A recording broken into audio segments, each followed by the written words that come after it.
So I received over 100 photos from you guys, but since that would take me forever to edit, I have selected these 5 photos as examples to hopefully help you improve the quality of your photos as well as speed up your editing process. So let's go ahead and get started. I'm gonna launch Lightroom. And I've got my 5 photos here that you guys have submitted. The reason why I selected these photos was for specific reasons.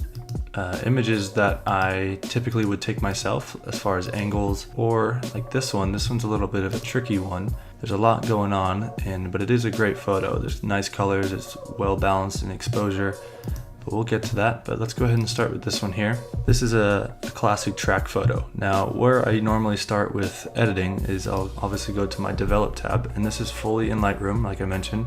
And now I have presets here that I've created, these ones I actually purchased. But I use these for a typical basis starting point for myself, and I'll link that in the description where you can get these as well. They are paid, however. And I typically start with the mood that I want. So we're gonna do just a before and after here. This is just with the preset attached. And this isn't bad so far. This is a starting point, keep in mind. So because this bike is green, let's go ahead and see if we can retain some of those greens here. Bring that back up, and I'm gonna crush these greens just a little bit and reduce the saturation just a tad. You can see how this gives it a nice punch already. See all the details coming in right here? Watch the difference. See how much punch that has? Let's go ahead and desaturate this just a tad. Somewhere around there, that looks pretty good.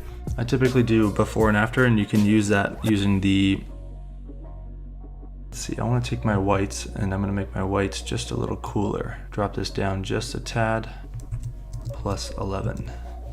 That looks pretty good.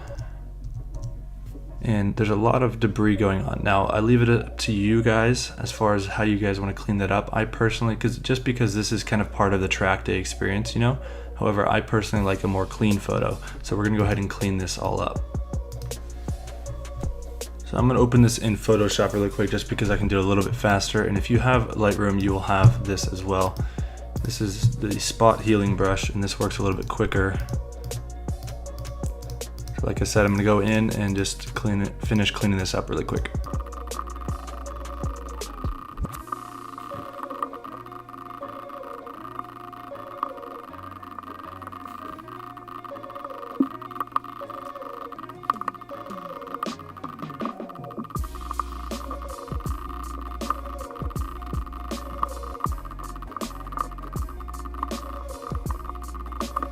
Alright, so as you can see, the bike already looks, in my opinion, a lot cleaner, which will give you a more quality or a higher quality image. And the reason why my photos tend to stand out a bit more is because I take the time to go in and get rid of any imperfections, or however you would like to call it. This is the end of the photo here for this one.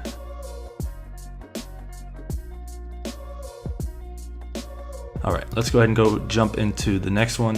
This is a very nice shot to begin with. I don't see a whole lot that I have to change so far. This is a raw photo, so this is clearly shot at sunset because of the warmth. But let's go ahead and see. We can try going in and copying this edit because the colors are very similar.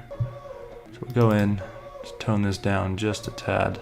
I personally like how this is almost like a leading line. If this was not out of focus, I would definitely remove this. However, because it's slightly out of focus, it kind of leads it to the bike, so that's not too big of a deal. I want that bike to be nice and white and pop.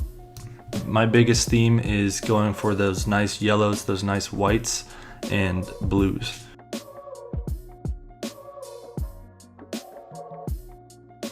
This photo is a great shot so far. It's exposed fairly well. It's a little bit bright here, but for one, the reason why I selected this photo is because it's got some great depth of field. It's white, it's got this red here, so those two pop really well together. It's got that nice yellow, and I like to look for those colors. So I'm gonna go ahead and select this because it already has white in it.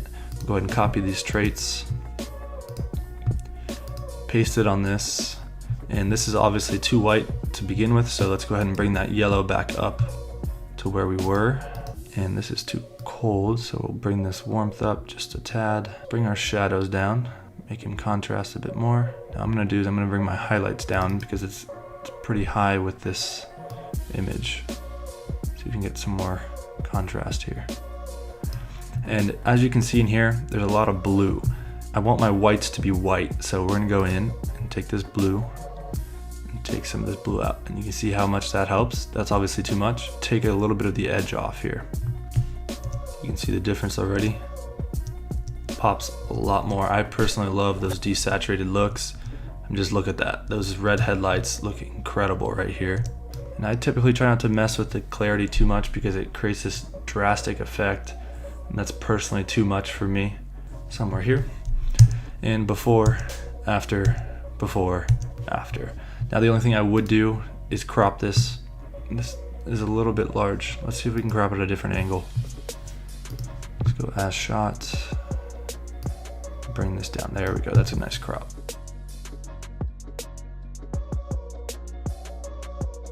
So next shot, the owner requested me to blur out the plate. I haven't done nothing else to this other than that.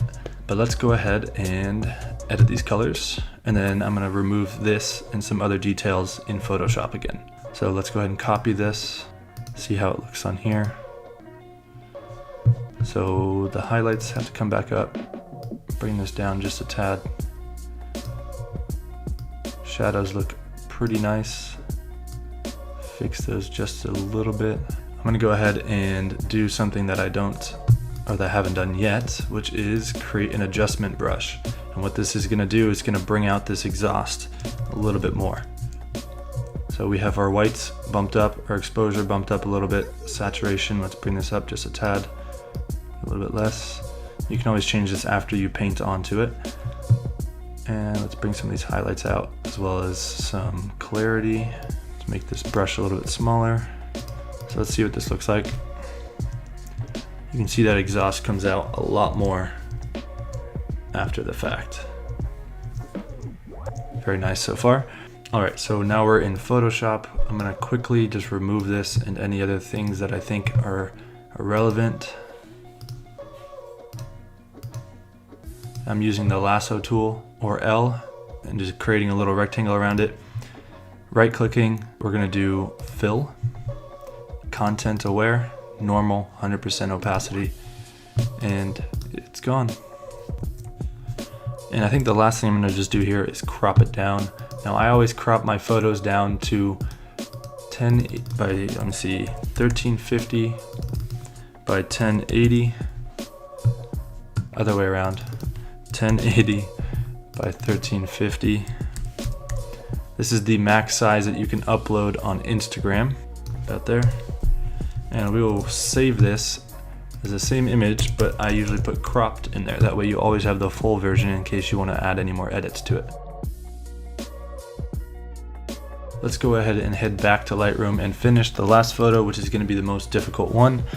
Now the reason why I say that is because I personally think this is a great shot. It has a lot of great lighting. However, there is a lot going on. What I personally would have done is I would have spaced out the riders a little bit more. That way you have less to focus on and it's just gonna come out less cluttered in a sense. This part here is actually a little bit of my favorite because I typically look for leading lines. These leading lines help direct your viewer where to look. Like I said, this is gonna be the most difficult photo to work with. So I think what I'm gonna do is I'm gonna go into Photoshop and do a little bit of cleanup here. Open this up. I'm gonna start by getting rid of this sign. Use the lasso tool or L. I'm just gonna draw around this. Right click, fill, content aware, normal 100. Doesn't always do a great job. This time it looks like it did pretty well actually. So I'm gonna go ahead and use the S tool. Bring a little bit of this tree back in. Same thing here.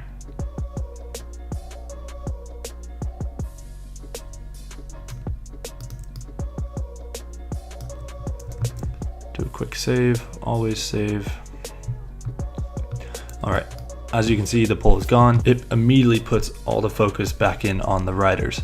Look at the difference. focus goes directly to the riders, nothing else really. So next up, what I'm going to do is I'm going to try to bring a little bit more depth of field into this entire image. So we're going to go ahead and unlock this layer, duplicate it. I'm going to take my W tool, which is a quick selection, and I'm going to go in and select every bit of these riders and their bikes.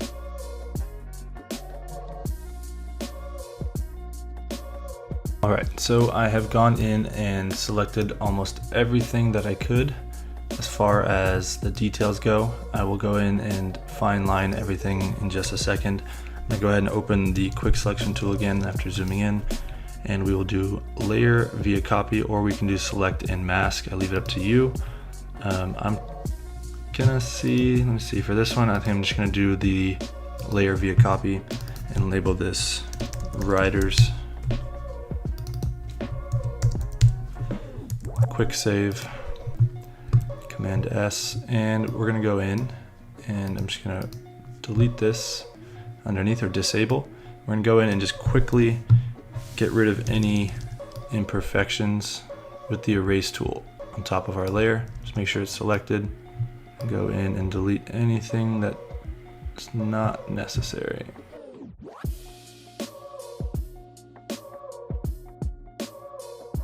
Okay, this is honestly good for me. So I'm gonna go ahead and bring these layers back. And what I'm gonna do is take the layer underneath, and the reason why I'm gonna label this main actually, just in case I delete it. We'll lock this one. Then I'm gonna take this one. We're gonna go to filter, blur, and I'm gonna place a tilt shift in the background, and you're gonna see what it's gonna do. And if we take this, you can choose how much blur you would like, and you can see the background starts to change. Obviously you don't want that much, but you can see where it starts and where it ends. So it clearly starts here and it feathers its way all the way up. That slight effort helps your image pop quite a bit more. Well, that wraps up today's video. Thank you to all of those who submitted an image. I hope that I was able to bring you some value today and that you learned something new. If you'd like to have one of your photos featured, please follow and tag your photos on Instagram @BikerGrid, where I post photos that you guys create and submit. If you enjoyed the video, please give it a thumbs up, hit that subscribe button if you haven't already. Feel free to follow me on Instagram @NickVandervet, and other than that, I'll see you guys in the next one. Peace.